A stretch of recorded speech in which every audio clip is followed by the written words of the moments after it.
My name's Abigail, and you're listening to Absolutely Me.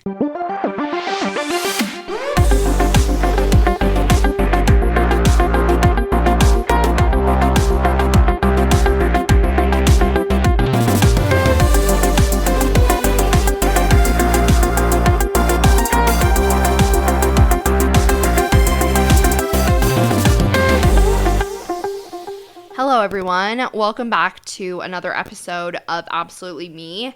This is going to be part 2 of my abuse episode that I did with Nicole last week, and hopefully you guys enjoy. One of the biggest things he did was I looked just like how I do right now, and he would tell me I'm fat all the time. He would tell me I'm fat, and we would FaceTime each other or video chat because he didn't have an iPhone. Another reason that he's a not very good person. In case you were wondering, if you don't have an iPhone. Funny enough, I don't have an iPhone. Okay, but it's because he made me get one. Oh, really? He made me get rid of my iPhone, yeah, so it's still a good joke. Okay, my bad. Please disregard. It's still a good joke.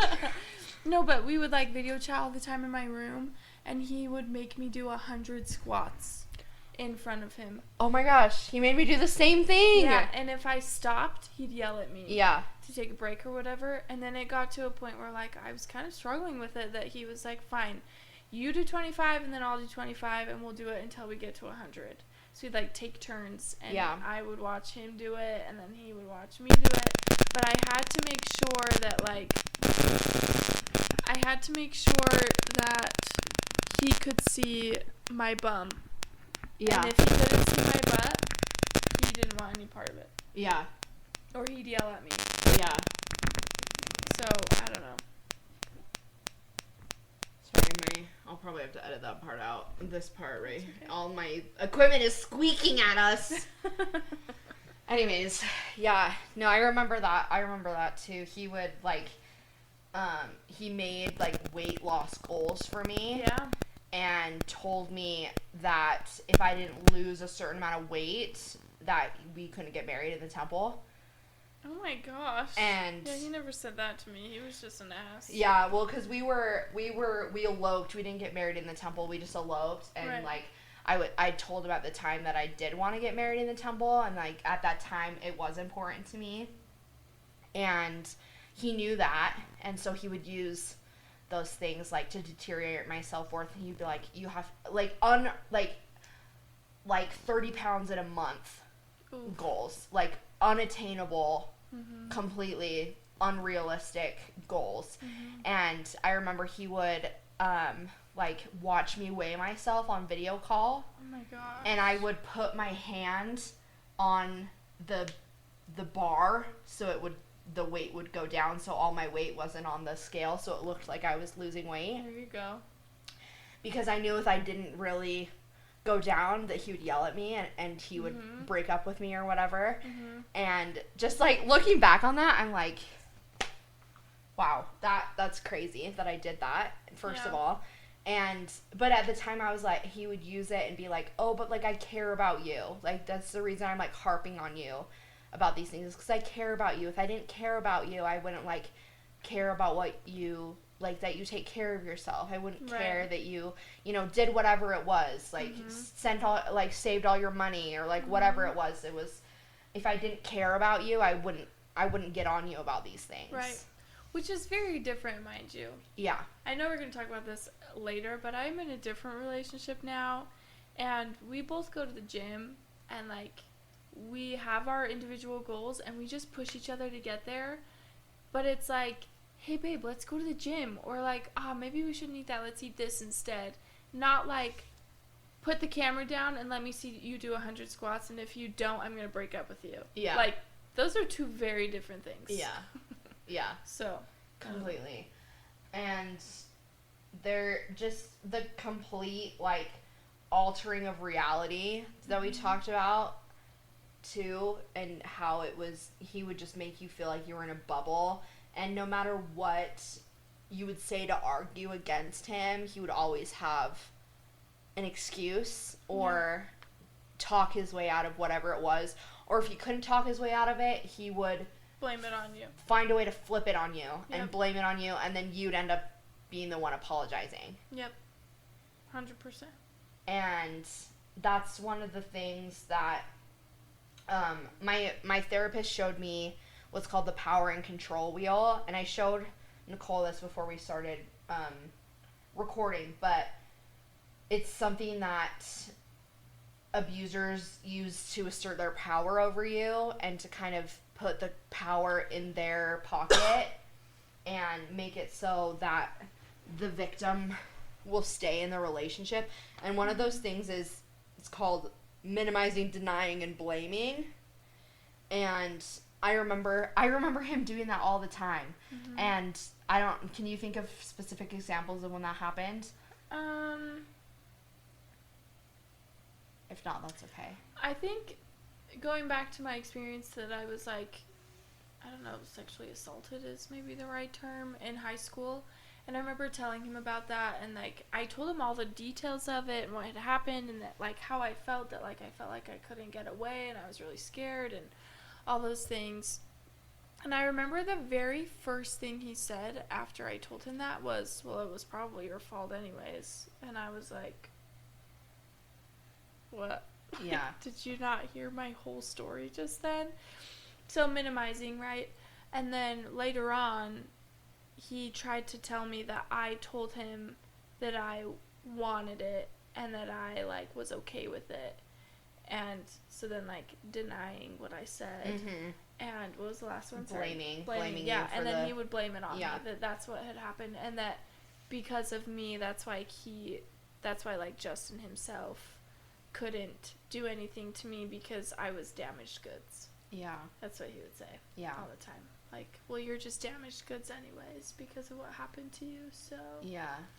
And I'm like, what do you think you're doing to me? Like, you're trying to do to me what he tried to do to me. Yeah. And I said no both times, you know? Yeah. And for people listening, it's probably kind of hard to listen to these examples and like people who know me and Nicole to hear kind of the things that we went through, but I think it's important illustrations of like tactics that were used, mm-hmm. because it's hard to understand the tactics without sharing the specific experiences. Yeah.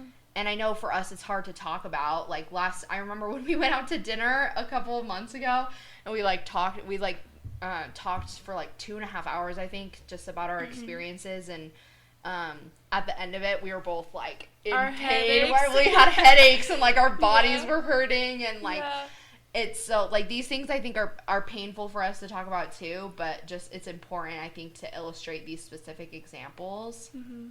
So thanks for sharing, Nicole.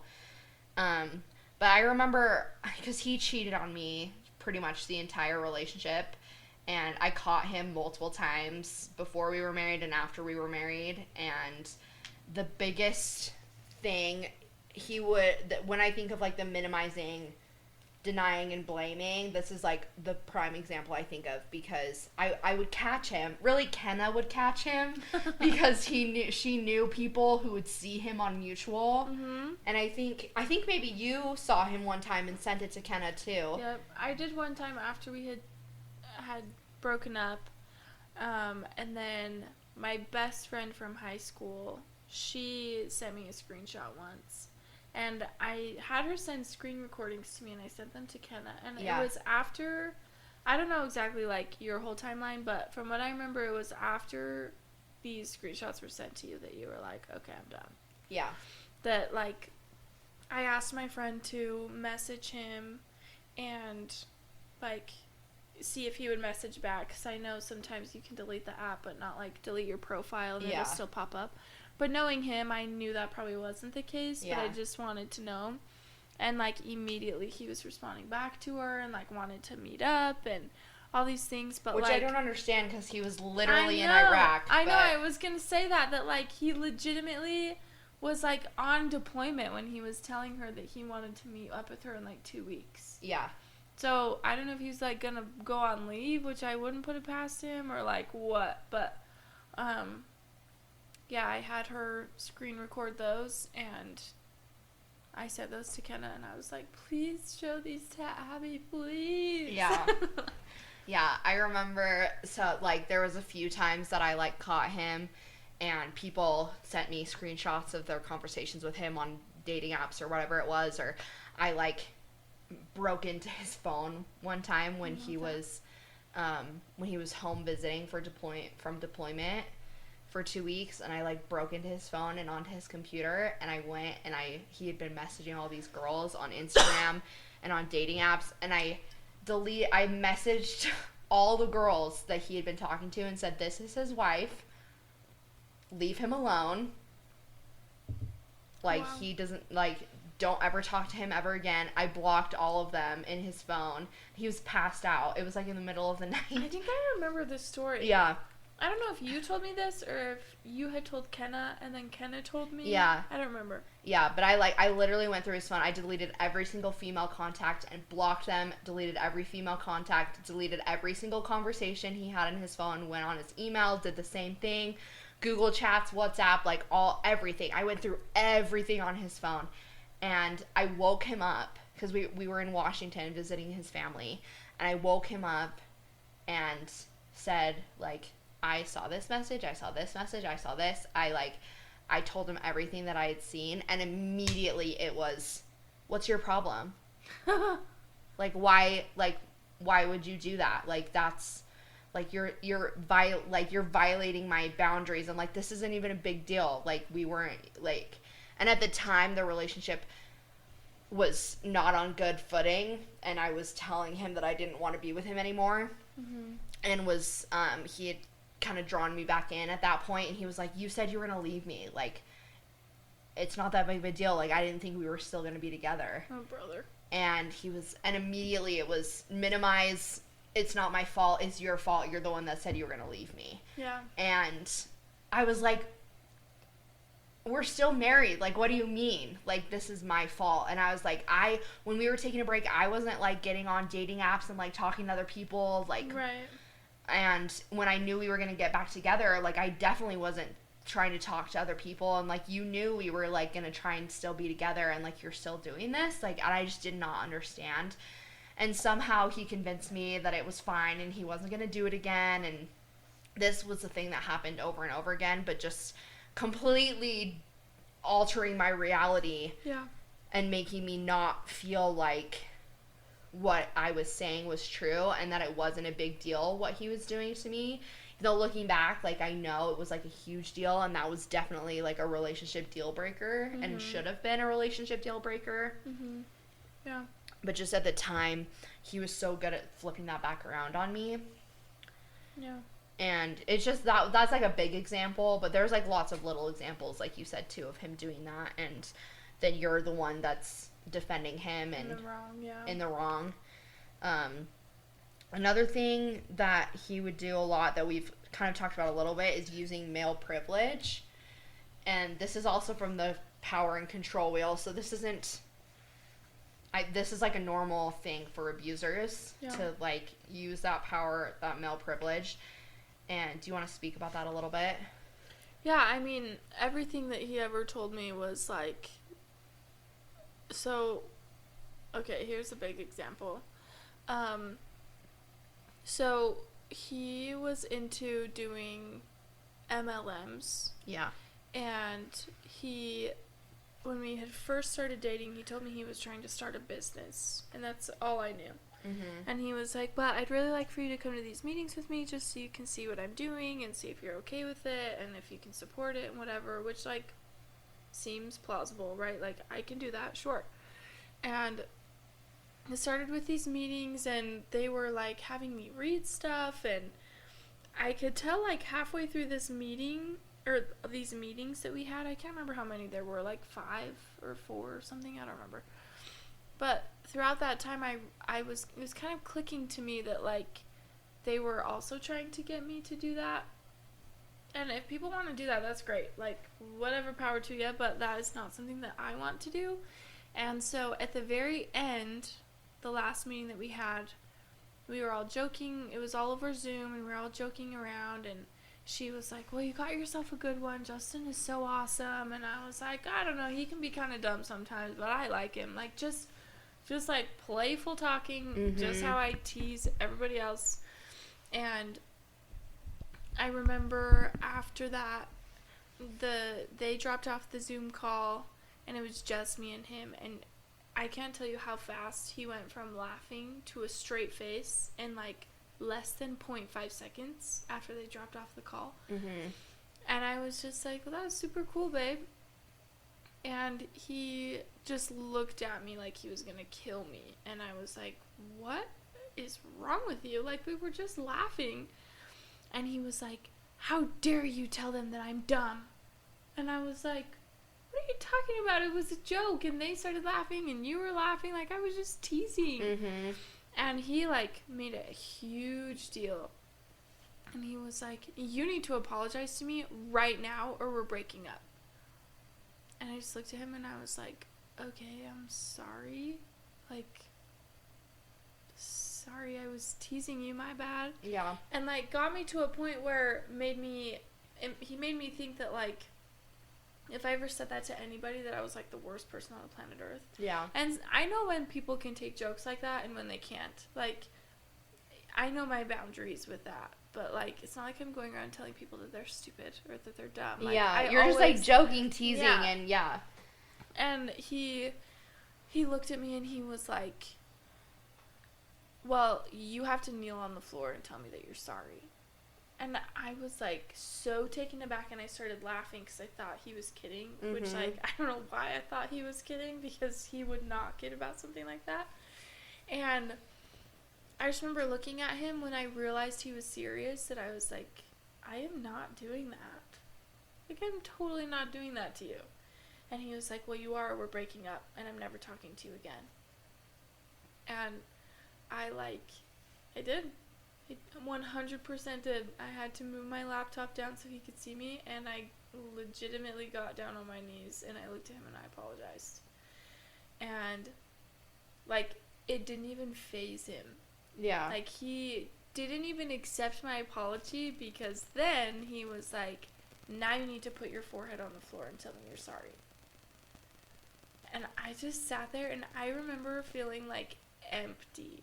Mm-hmm. Like almost like I was a dog, that, like, I had no feeling, and, well, that's not true. I know dogs have feelings. But I get what you're saying, yeah. Like, just like an animal. Like, I was so dehumanized at that point that I just looked at him, and I literally had tears in my eyes, and I was like, I am not bowing to you and apologizing. And he looked at me, and he, like, got really up, like, close to the screen, to the camera, and he was like, you will, or I'm leaving you forever. And I sat there, and that was the moment where I was like, oh my gosh. Like, my life is literally over, because I have to spend the rest of my life pleasing this guy. Mm-hmm. And I totally did. I did. I put my forehead on the floor, and I apologized to him. Yeah. And I sat up, and I can't even tell you, like, how I felt. That, like, I don't even know. It was just so empty, and my eyes were just, like, welling up with tears. And I was trying so hard not to cry, because I didn't want him to see me cry. Mm-hmm. And I sat up, and I just sat there, like, on my knees, but I was sitting back on my heels, that I just sat there, and I was like, what did I just do? Like, who even am I? Like, I don't even know who I am. And I looked up at the camera, and he just started laughing. And he was like, oh, babe, it was just a joke, but that was really funny, huh? And I just sat there, and I was like, what? Mm-hmm. Like, that wasn't funny.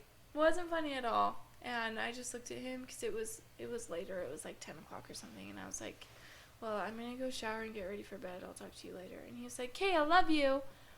And I was like, "Kay, I'll talk to you later." And he was like, "Okay, I love you." And I was like, "Okay, I love you too." And I just, like, closed my computer, and I sat there, and I just bawled, because I felt like I had just worshipped a human. Yeah. And I would say, as far as, like, what was it? The male privilege. Male privilege. Yeah. Like, that was probably as intense as that got. I mean, little examples all over the place for sure. But that one was the biggest one probably that I experienced. Yeah.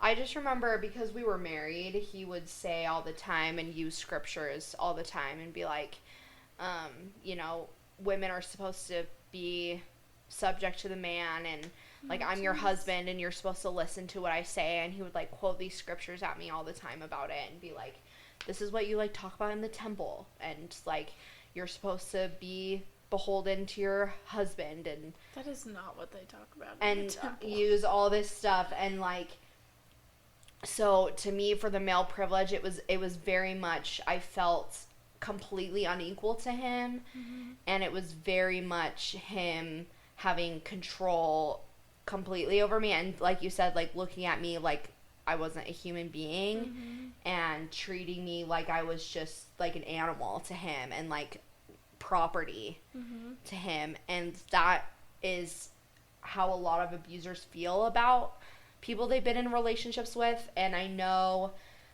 that that's something that he probably still feels about both of us, that he still has ownership and control, and that we are part of his little posse and like his property. And he probably will always feel that way, to be honest, and that's sucks for him, but to like want to have that control over people. But that's definitely like a big thing that I remember and he would use all the time, and because we were married too, he would use that a lot, and not ever something that I felt good about at all. Yeah. And felt like, and I remember having a conversation with him one time and being like, I feel like you're trying to be the coach of my life. You're like standing on the sidelines of my life and like telling me exactly what to do. And I was like, I don't need a coach. I need a teammate that's right. Gonna like be, and I tried like explaining it to him that way and being like, I don't need you to tell me what to do. Yeah. Like, I'm a grown woman. I was 25 at the time that we met. I was like, I know how to take care of myself. Like, I'm not an idiot. Like, I don't need you to be my coach. Like, I need a teammate and I need a partner. Yeah. And in this marriage, and like and being in the relationship that I am now, like I see the difference, and that mm-hmm. and that's kind of what you touched on too, is the healthy boundaries and like the healthy power dynamic, and that neither of you are above the other person and you're not submitting to the other person. Yeah. But that you're like equal partners. Mm-hmm. And that was a huge thing I had to kind of unlearn getting out of the relationship too, and like getting into a healthy relationship was for sure that like that's not how it's supposed to be. Yeah, abusive relationships are the hardest things ever, but nobody really talks about, you see quotes about it all the time, but it's so true. Like, nobody talks about how hard it is to then get into a healthy relationship, mm-hmm. where you have to like unlearn all these manipulative tactics that you yourself had to learn in order to survive. Mm-hmm. And like I'm not a manipulative person, but I know I have like these weird manipulative characteristics because that's what I had to do to survive. Like, I had to almost manipulate Justin back mm-hmm. to like keep somewhat of the sanity that I had left. Yeah. So that's kind of what I wanted to talk about next too, is because I felt that's exactly like what I wrote down in my little outline, is like, how do you feel like what do you think you had to do to survive in the relationship? Mm-hmm. And that's exactly what you said. Like, it got to the point where I understood the pattern, like you said earlier. Yeah, you had to live the pattern. You had to live the pattern. Otherwise, you, like, I don't know how to describe it. Like, you're so afraid of him and what he would do if you didn't live the pattern. Yeah. So then you yourself had to start this, like, not that, like, you're abusive, but you had to start the manipulation and the narcissistic cycle with him, so that, like, you could function. Mm-hmm. Otherwise, you would spend your entire life 24/7 getting yelled at. Mm-hmm. And, like, called the worst names and beaten down and everything else. So. Yeah, you just really had to. I just found myself, like, just kind of doing whatever it took to make him happy, quote-unquote mm-hmm. happy in the moment, and just... I was like, if this little thing will keep him happy for the next couple of hours, like, I'm just going to do it. And, yeah. like, make him think that I'm super happy. And I remember, like, being able to get to the point where we would be in those times where he would just be yelling at me and yelling at me and yelling at me and, like, tearing me down, and I could just kind of shut off and push the emotions down and just be like, oh, babe, like, but I love you so much, and, like, I know I'm such a terrible person, like, I'm trying to be so much better, and, like, I would just say whatever it took to get him to get out just of that. Just to get him to stop yelling at you. Yeah, just to get him to stop yelling at me. And it just got to the point where I was, like you said, so scared of what he would say or do that I was just like, whatever it takes, I'm going to do it. Yeah. And it's like because everybody grows up with, like, opinions and, like, goals and all those things, kind of like we talked about before. And when you're in that situation, when you get to that point, like, you don't even care about the opinions that you have. No. You don't even care about the standards that you have. No. You don't care about your boundaries. Like, you literally don't care about anything. All you care about is trying to do absolutely anything that you can to make it so he doesn't yell at you. Mm-hmm. And even then, like I said before, like, there were days where I would literally do everything that he said without any arguing, and I would still get yelled at. Mm-hmm. Right? Like, it didn't even matter that I was doing absolutely everything to a T that he was asking me to do, because at the end of the day, I would just get yelled at anyways. Yeah. Because I didn't do it good enough. Yeah. Or I didn't leave it clean enough. Or, I don't know, I think there was one time that he yelled at me because I threw his shirt on top of his bag because I didn't fold it and put it in his bag. Right? Like, just things like that it didn't matter. It was just, again, it's like that straw analogy. Mm-hmm. Like, nothing else matters except for that very small image that you can see. Yeah.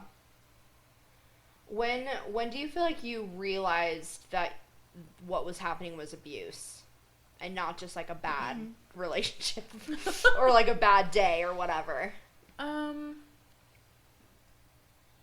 I would say, like, my rock bottom moment happened with that story that I had told about, like, me kneeling for him. I just remember that whole night I just really sat with myself and, like, reflected, because by that point we had been dating for,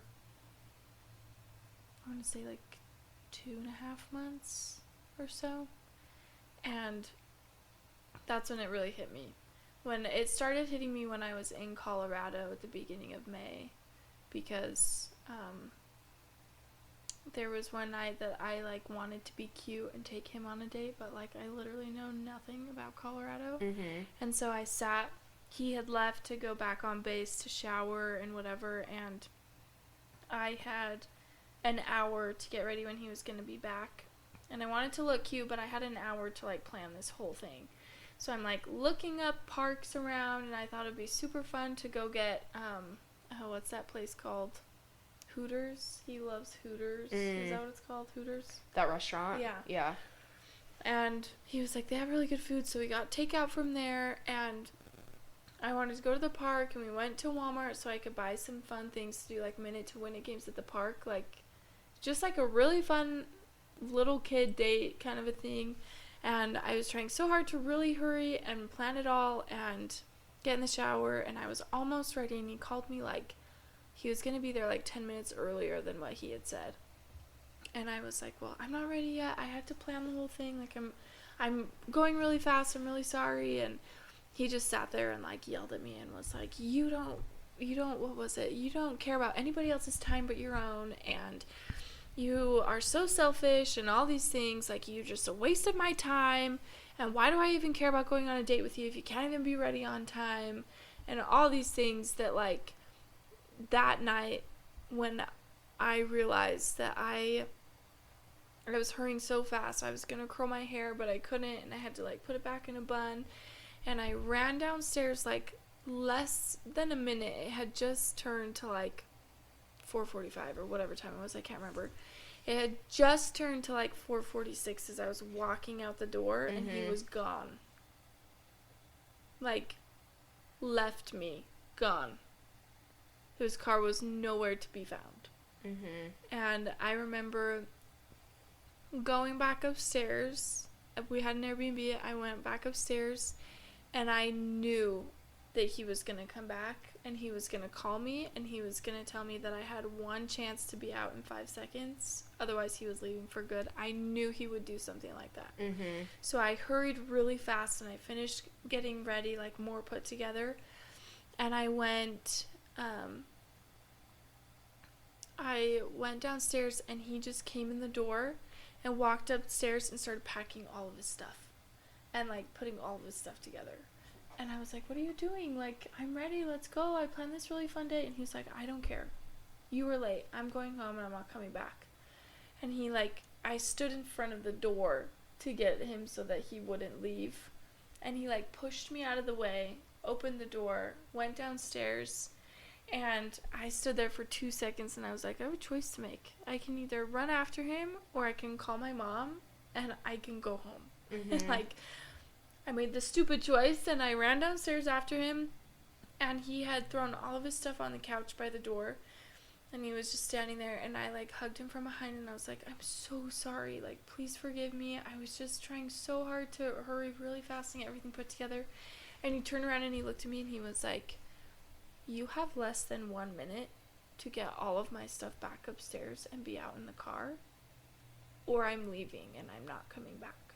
Mm-hmm. So then I had to grab all of his stuff that was on the couch. I'm, like, literally running for my life, like, in survival mode. Like, ran it all back upstairs, and I threw it on the bed, but then I stood there for a second, and I was like, he's going to yell at me if he sees this thrown on the bed when we get back. So I, like, hurried really fast, and I put things, like, in a somewhat organized way. I ran downstairs, and I was at the car before he was. Like, I was in survival mode and sprinting. Yeah. And he got in the car, and he looked at me, and he smiled, and he was like, babe, I'm so excited for this date. Where are we going to go? And I sat there, and I was like, okay, here's my mask. And I put my mask on and acted like I did not care about what just happened. And I was like, well, I planned this fun thing. Let's go to Hooters, and then we're going to get dinner there, and we're going to go to the park, and we're going to, like, do all these fun games. He's like, babe, that sounds awesome. I'm so excited. Mm-hmm.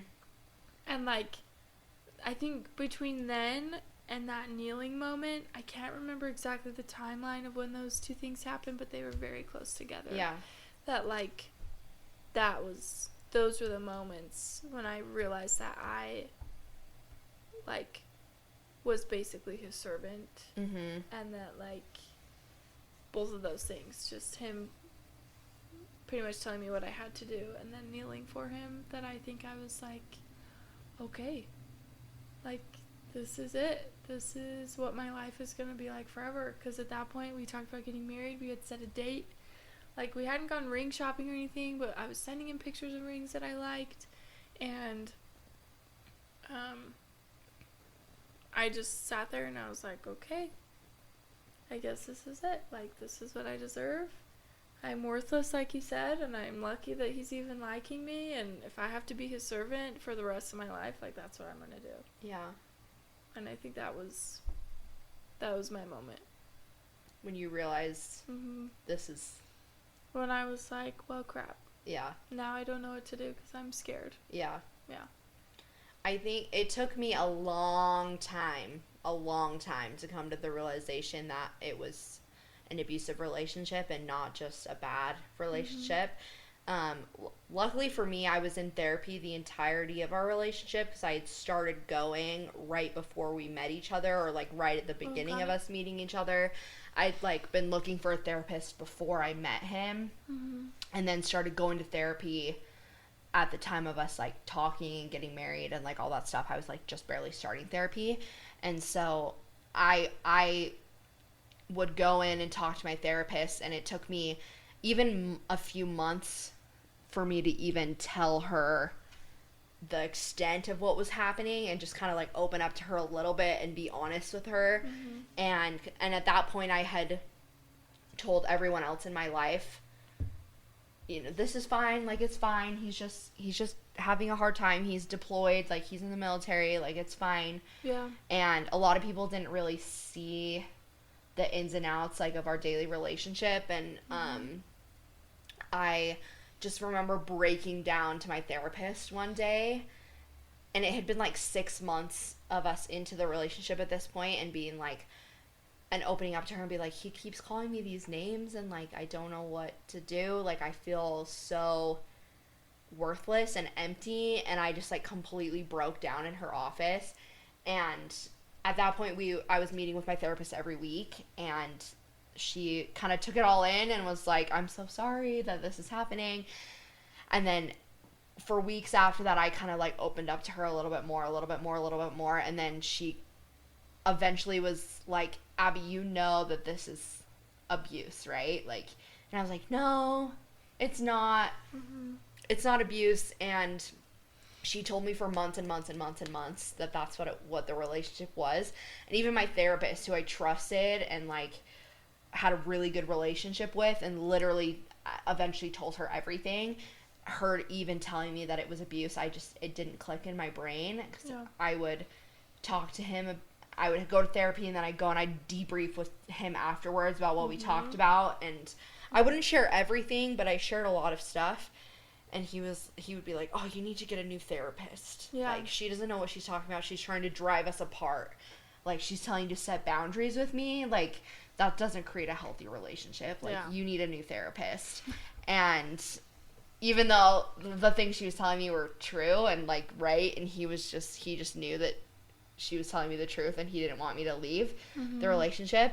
And I think it finally clicked with me, because I kept justifying it, like, oh, it'll get better when he comes home. It'll get better when he comes home. It'll get better when he comes home. We'll go back to normal.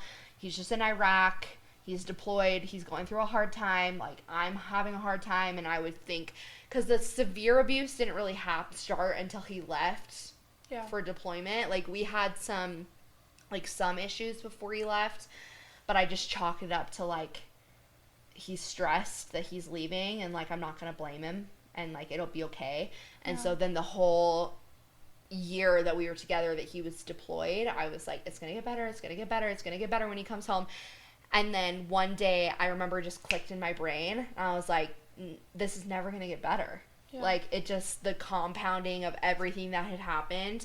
And one day it just clicked in my brain. I was like, when he comes home, it's gonna get worse, because he's gonna be able to put his hands on me. He's going to be able to be in the same room as me. He's going to be able to have complete control over my life. I was like, at least now, like, if I need to get away from him, I can hang up the phone and walk away.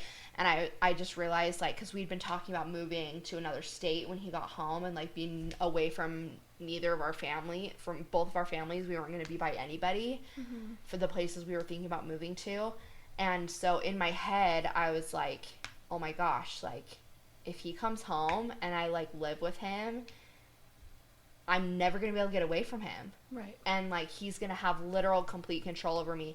And at that point, we were in as much communication as you can be when you're literally on opposite sides of the world. But, like, at that point, he, like, had a camera in my room so he could watch me sleep.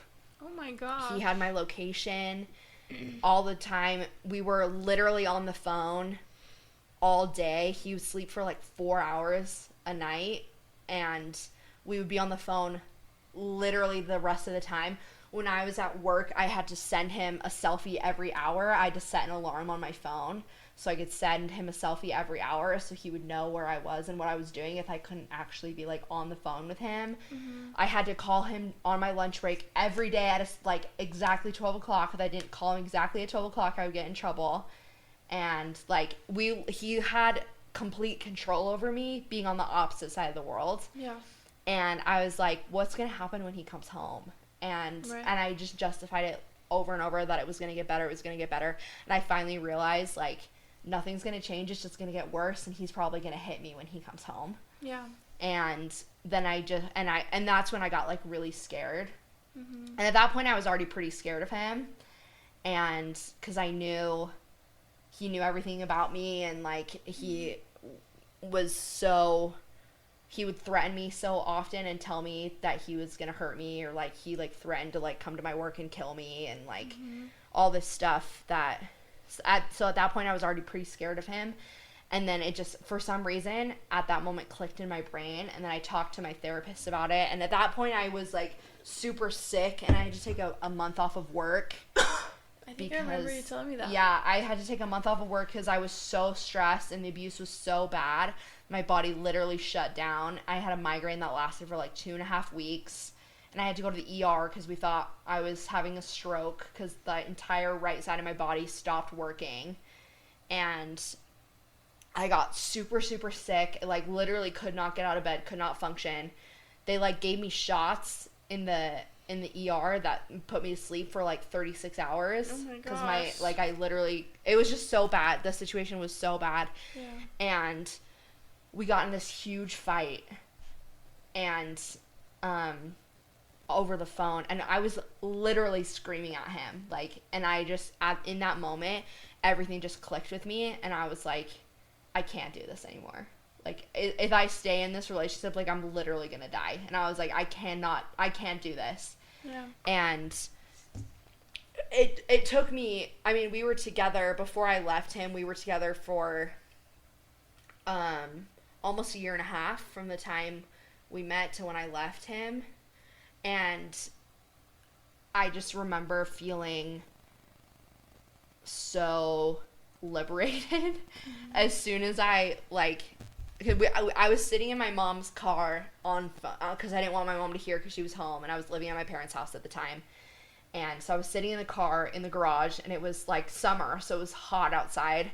And I had the flu, so I had a fever. I was literally drenched in sweat, sobbing on the phone with him, just screaming at him, and like he just completely, and I might take this part out of the because this is really intense, but he just like looked at me and took the mask, came completely off, and I'd never seen him like that before. Like he'd been mean to me before and like called me really mean things. But in that moment, like, I was, like, suffering very deeply and, like, inconsolable in this car, in the garage. Mm-hmm.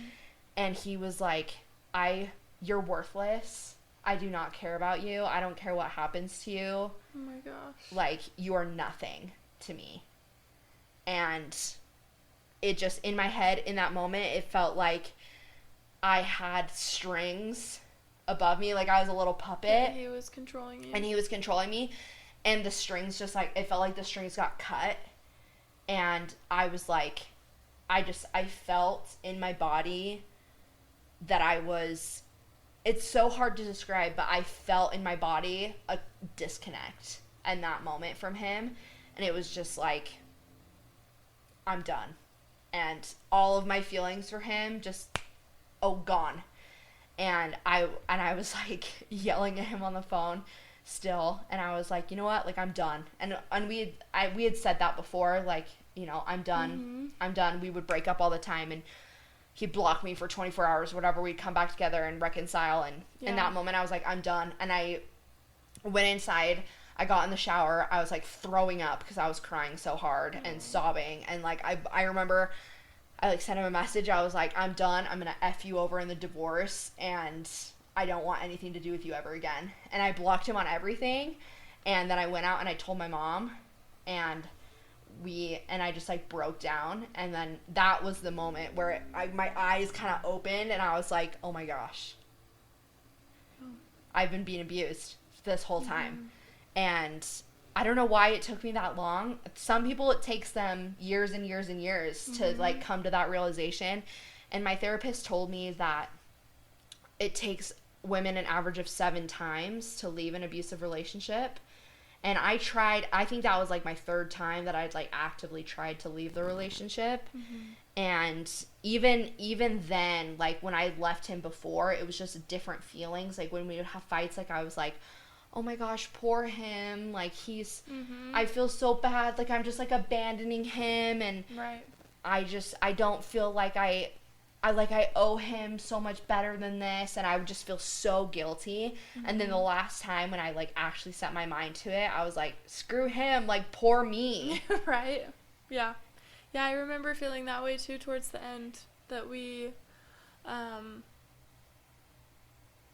he would hang up on me all the time. Yeah. All the time. Yeah. Like, mid-sentence, he would just hang up on me. And I don't know why, but that, like, affected me so much. Mm-hmm. More, I wouldn't say, like, more than anything else, but, like, it was up there with everything else. That it was just, like, I mean that little to you that, like, you're just gonna hang up on me. I don't know why, but that did it for me. And I was going to cosmetology school at the time, and I was really thinking of getting out of it because I wasn't really loving it. Mm-hmm. And I wanted to talk to him about it as, like, my equal, right? And I knew it wasn't going to end well, but, like, he was my boyfriend, and, like, I wanted to be able to communicate things with him that I was struggling with. Yeah.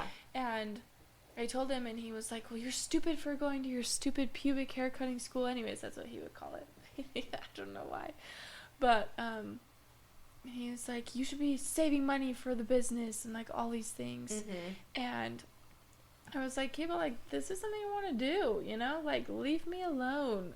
And then when I finally decided to drop out, partially because of him, but then partially because, not because he made me, but because, like, when I ended things with Justin, everything in my life at that point needed to go. Yeah. Like, needed to go. Everything. Pictures, books, journals, like, everything.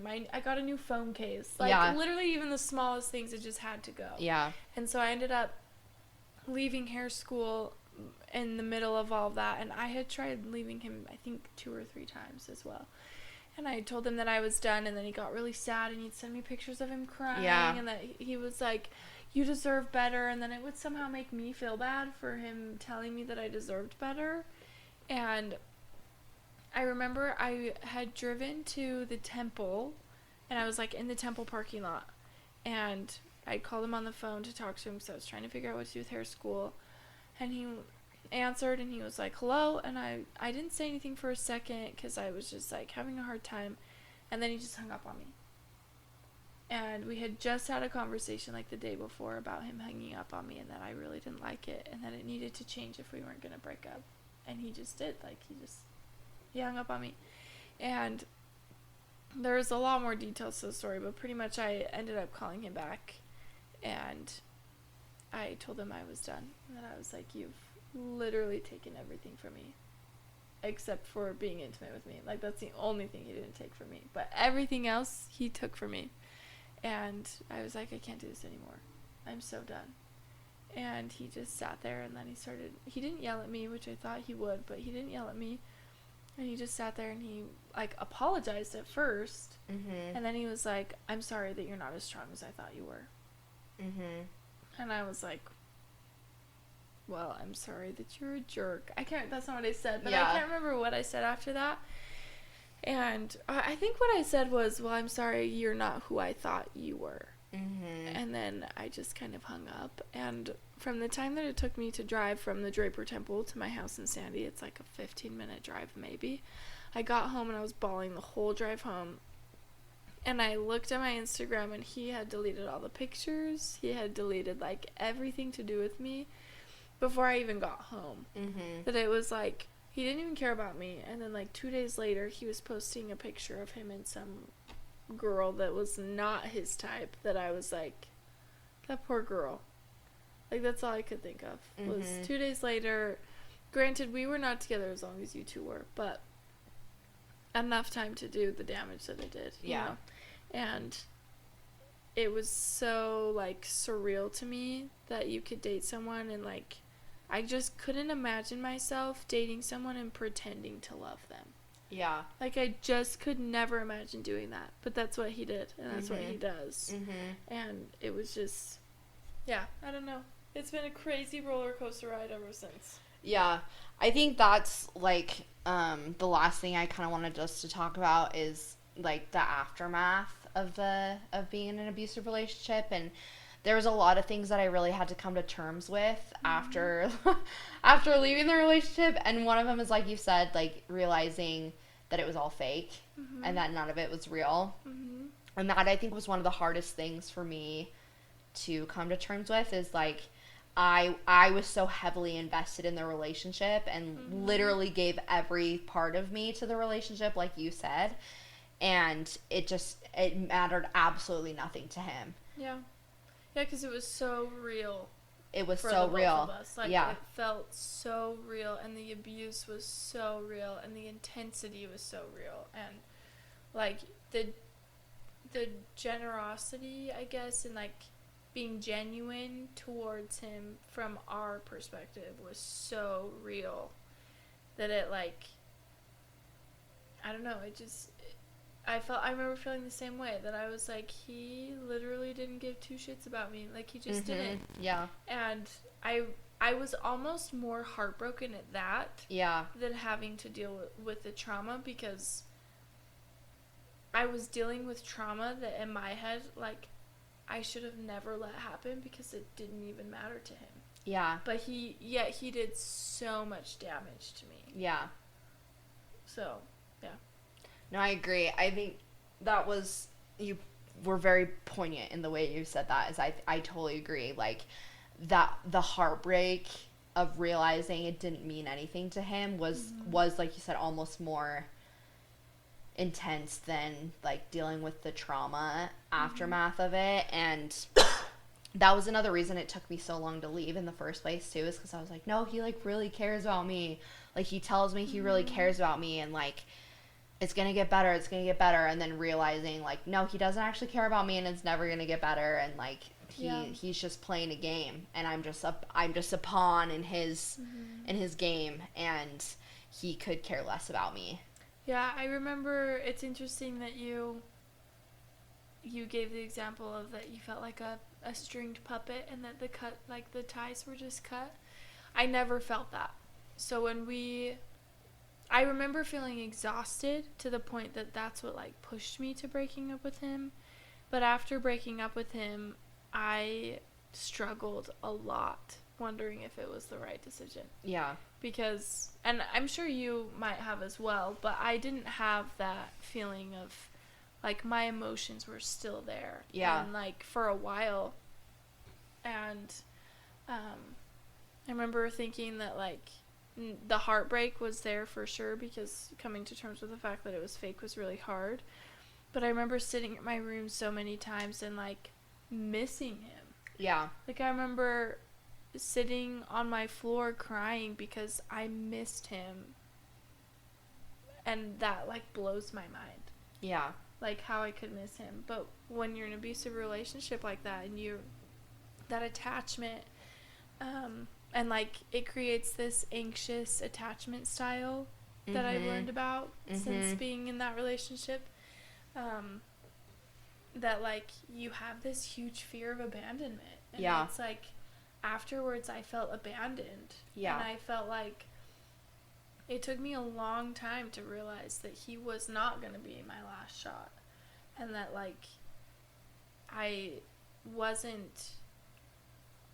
did feel abandoned, but I wasn't abandoned. That, like, you know, and that's something I've struggled with in my now healthy relationship, is that anxious attachment style. Me like, too. Feeling like if he texts me and says, like, hey, I'm gonna hang out with the boys on Friday, like, go and have your girls' night, I sit there and I, like, it's gotten a lot better, but initially I would, like, sit on my bed and, like, my hands would get sweaty, and I would think of, like, what did I say, what did I do wrong, why doesn't he want to be with me, like, what is my problem, did I say something that, like, offended him, is that why he doesn't want to spend time with me? And, like, anytime he would leave my house to go home, that I was, like, so anxious because I was so afraid he wasn't going to be there in the morning. Yeah. Like, that fear of abandonment and the anxiousness that comes with it. And it has been hard on our relationship, but he's been so patient and so loving with it that, like, it's okay. But, yeah, there are things that 3 years now? 3 years later, and I'm still, like, really trying hard to work through a lot of things. Yeah, no, I think that's interesting that you say that. Those exact same things have been also, that happens to me. And just you saying, like, you're worried that he's not going to be there the next morning, that just clicked in my head that's been an issue for me, because I feel the same way sometimes, where it's like, oh, I don't know the next time. I just get, like, anxious about that. And so that's it is interesting now both of us are in healthy relationships and we have the dynamic completely different than what it was like with Justin. And everyone always asks me like, oh, what do you like about your boyfriend? And I'm like, picture anything about Justin, picture the opposite, and that's Mitch. Yeah, right? And that's my boyfriend. Yeah. And I probably for you too. And just I don't think people understand too, like, the aftermath of being in an abusive relationship. And like, we both moved on from him, and the emotions for him are not there anymore, but that there's still, I think, there lifelong things that we're gonna have to work through.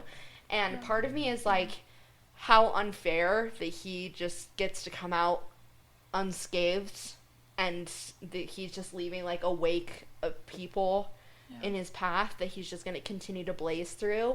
But that's why I think these kind of conversations are so important. And like, I wish I would have known other people who had been in an abusive relationship who I could listen to this conversation and realize that the things that we went through are not okay.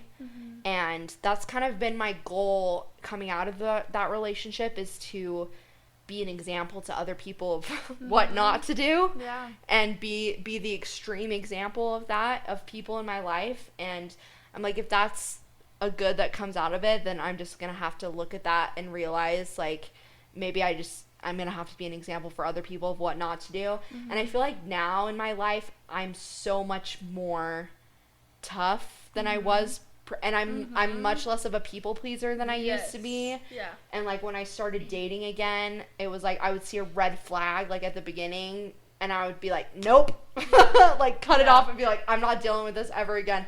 But there was still that fear, like you said, that was going to be my only shot at love. And like, I feel like I've had to unlearn, and even still, like, this is something I've talked about in therapy, that his voice is still in the back of my head. If I'm having doubts, or if I'm not feeling good about myself one day, or if I'm like worried about something, like, his voice is in the back of my head. It's not my own voice anymore. It's his voice telling me all the things I'm doing wrong, and telling me how ugly I am, and telling me how bad of a person I am, and that nobody's ever going to love me, and like all these things. And it's taken a lot for me to kind of shut that voice out. Yeah, I feel that too sometimes, even now, 3 years later, that like, it doesn't happen all the time. But it does happen more than it should. I definitely feel that like, if the minute I start feeling like a little bit self-conscious, every time I can like hear him, and I can picture it too, like, it's almost like I'm right back in the same room with him, and I can see his facial expressions, I can see him, like, it was just so traumatizing. But I've had people ask me, like, if you could go back and make a different choice, would you? And I had to think about that for a long time, because like you said, that whole experience has completely shaped me into who I am. And like you said, I'm not as much of a people pleaser. I can see red flags from like 80 miles away. And for my personality, that's really good for me. Yeah, me too. And not that I would ever encourage anybody to get into a relationship that's abusive just to grow from it. But my honest answer is that like I wouldn't. I don't think I would. I hated it. For a long time, I hated him. And I've gotten to a point of like, I can talk about him and have a lot of discomfort, but I don't hate him, because I 100% got the better end of that deal. Yeah. Like, I love that. He's going to keep going, and he's going to keep abusing, and he's going to keep, like, his whole self-worth revolves on getting control from other people. And I've learned that mine comes from me and, like, how I view myself. And it's because of that whole experience that, like, I really wouldn't change it. I don't wish anything bad on him. I, like, can honestly say that I don't hate him. There are times when I'm really struggling that I do hate him. Mm-hmm. But I think that's normal. Yeah. But overall, I just don't. Like, I can say his name without shuddering. My therapist, actually, the first therapist I had after him, his name was Justin. And I purposefully did that because I didn't want to shudder when I heard the name. Yeah. Like, I don't know, it's been a really long haul, and it's been hard, and I've cried more tears than I think ever possible. I still sometimes have, like, these crazy anxiety attacks that Sean is just, like, my angel, and he'll, like, come, and he'll just hold me, and he'll, like, put pressure on my chest, and, like, put his head next to mine and be like, okay, just breathe with me, like, take deep breaths, you know, like, that is what love is. Yeah. It is not what we experience. Yeah. And, like, there's times where I get super self-conscious, and I'll do something, and I'll immediately look at him, and I'm like, oh my gosh, I'm so sorry, and I, like, put my head like this, and I have my hands on my forehead, and my hands are covering my eyes, and he's like, whoa, like, just, it's okay, like, we're fine, like, I can disagree with you, and it's okay, but I'm not gonna yell at you. And when people ask me what I love about Sean, initially, it was that he didn't yell at me. That was my answer. Mm-hmm. And, like, I didn't realize the depth of how crazy that sounded until I saw people's faces. And they were like, what are you talking about? Yeah. And I was like, yeah, he doesn't yell at me. Isn't that amazing? Like, he will, like, call me and tell me goodnight, and that, like, he hoped I had a good day, and he doesn't yell at me. Yeah. Like, I go to sleep so happy. Yeah. And, like, people just, they're like, oh my gosh. Like, it's so sad that became normal to me. That, like, I remember the first date I went on with Sean, I was, like, shaking on the drive down because I was so afraid of men in general. Yeah. That, like, nothing against Sean. Sean is perfect, and I will always think that he's perfect. But, like, we went to In-N-Out, and I got to the In-N-Out, and I had called my best friend, and I was in tears. Yeah. And we went, and it was so nice. And I remember, same thing, first thing she asked me, she's like, what was your favorite part? And I was like, Makai, he didn't even yell at me. And she was like, oh my gosh. Like, that's so sad. Yeah. That's your favorite part. Yeah. And I told Sean that before, and he just looks at me, and he's like, you really thought I'd yell at you? And I was like, no. Yeah. But I was scared you would. Yeah. You know? I don't know. It's been crazy. That's so funny. I remember the first date I went on, I, like, called my best friend similarly afterwards. I was, like, terrified. And it wasn't with my boyfriend. It was with somebody else, but that I went on this date. But I, like, called her afterwards, and I was, like, sobbing, and she was like, did it go good? And I was like, he told me I was pretty. And, like, all, like, it just, that little thing, I was like, oh my gosh. Mm-hmm. And it was genuine. It was genuine. And I was like, that's so sad that, like, it meant so much to me that this guy that I, like, didn't even, I mean, we went on, like, one date, but he was just like, oh my gosh, you're so pretty. And I was like, oh my gosh, you think I'm pretty? There are good men. I know, and that just, like, made me so happy. And she was like, well, yeah, like, you are pretty. And, like, it's just been a pattern of, like, unlearning all those things. And like you said, I love that you said you realize, like, that power comes from yourself, and that self-worth is in you and not in getting that validation from anybody else. Because that's something I've definitely learned and had to focus a lot on too, and not, like, need that validation from anybody else, but, like, really get it from within myself. And I feel like both of us are thriving more now. At least I feel like my life, even now compared to before being with Justin, is 20 million times better. And just because I like, love myself so much more, I have so much more genuine relationships with my family and my friends, and deeper relationships, and, like, I found people who are really in my corner, and like it's just my life is better. Even though the situation sucked so bad, the lessons that I learned, I think, like you said, I wouldn't change it as much as it was awful, but because it's made me who I am today, that I don't want to change it. Yeah. And for anybody that like is currently in an abusive relationship or just got out of one, like, getting to the point, like, we're still healing. Yeah, and for sure. For you, how long has it been since you've been? It's been over a year. Over a year. Yeah. So for you, over a year, and me for 3 years, like, we're still healing, and there's still, like, these random things that come up that are triggers that we didn't even realize that we had. Yeah. And it takes a lot of work, and it takes a lot of effort and a lot of time. And so it's not like you'll break up and all of a sudden feel like you made the best decision in the whole world. Because if you're anything like me, I felt like I made the worst decision in the whole world. Yeah. But it's so much better. Like, it's so much better, and it gets so much better. And then you find the boy of your whole dreams, but they're, like, actually the boy of your whole dreams. Yeah. And they treat you so good to the point that, like, I've apologized to Sean for the way he's treated me. Like, I've apologized to Sean for the way that Sean has treated me so kindly. Because I felt like I didn't deserve it. Yeah. That, like, they're out there and they're real and they will love you, but, like, actually love you. I love that, and I agree, and it's just... It's good that I'm glad we had this conversation, and I'm so grateful for you coming on and being willing to be so vulnerable about it. And I just, if anybody has any questions, I think both of us are willing. You can reach out to both of us. And Nicole is really awesome, and she has some super fun things going on. Do you want to tell people they can find you, they can find your music? Oh, yeah.